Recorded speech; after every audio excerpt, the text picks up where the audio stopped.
Hai Ce, Hai, kamu mau nggak bahas emosi sama aku? boleh. Tapi kamu tahu nggak sih apa itu emosi? Tahu. Gimana kalau kita cari tempat duduk di dalam biar kita bisa ngobrol? Ayo.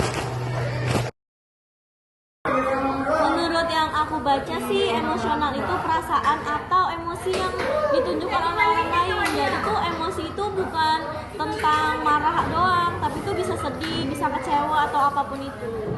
Bener banget sih, emosional itu bagian dari diri manusia.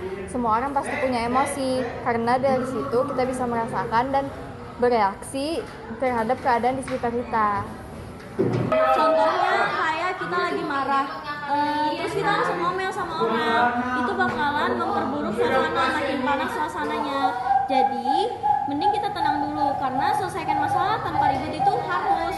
Dan makanya penting banget kalau kita tuh punya kecerdasan emosional, artinya kita bisa mengenal perasaan kita sendiri, terus perasaan orang lain juga bisa kita pahami.